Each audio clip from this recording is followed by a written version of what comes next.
ایک سوال جو کئی لوگوں کے من میں اٹھتا ہے، دجال کس کو کہتا ہے؟ دجال مسیح کذاب کا نام ہے۔ اس کی ایک آنکھ ہوگی اور وہ کانا ہوگا، اور اس کے پیشانی پر کاف الف را لکھا ہوگا۔ ہر مسلمان اس کو پڑھے گا مگر کافر کو نظر نہ آئے گا۔ وہ 40 دن میں تمام سرزمین میں پھرے گا مگر مکہ شریف اور مدینہ شریف میں داخل نہ ہو سکے گا۔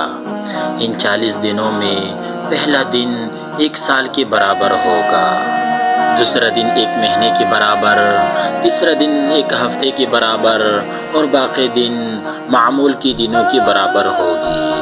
دجال خدائی کا دعویٰ کرے گا اور اس کے ساتھ ایک باغ اور ایک آگ ہوگی جس کا نام وہ جنت اور دوزخ رکھے گا۔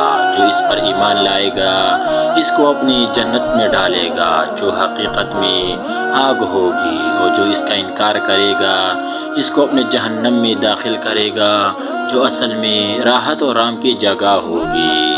وہ بہت سے حیرت کن چیزیں دکھائے گا، زمین سے سبز اگائے گا، آسمان سے بارش برسائے گا، مردے زندہ کرے گا۔ ایک مومن صالح اس کی طرف متوجہ ہوگی اور ان سے دجال کی سپاہی کہے گی، کیا تم ہمارے رب پر ایمان نہیں لاتے؟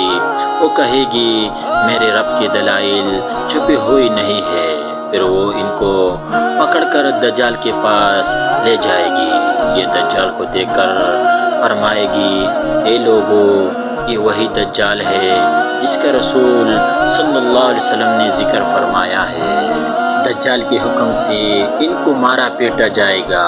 پھر دجال کہے گا، کیا تم میرے اوپر ایمان نہیں لاتے؟ وہ فرمائے گی، تو مسیح کذاب ہے۔ دجال کے حکم سے ان کا جسم سر سے پاؤں تک چیر کے 2 حصے رکھ دیا جائے گا اور ان دونوں حصوں کے درمیان دجال چلے گا۔ پھر کہے گا، اٹھ، تو وہ تندرست ہو کر اٹھ کھڑی ہوگی۔ تب دجال ان سے کہے گا، تم مجھ پر ایمان لاتے ہو؟ وہ فرمائے گی، میری بصیرت اور زیادہ ہو گئی ہے۔ اے لوگو، یہ اب میری بات کسی کے ساتھ پھر ایسا نہیں کر سکتا۔ پھر دجال انہیں پکڑ کر ذبح کرنا چاہے گا اور اس پر قادر نہ ہو سکے گا۔ پھر ان کے ہاتھ اور پاؤں سے پکڑ کر اپنی جہنم میں ڈالے گا۔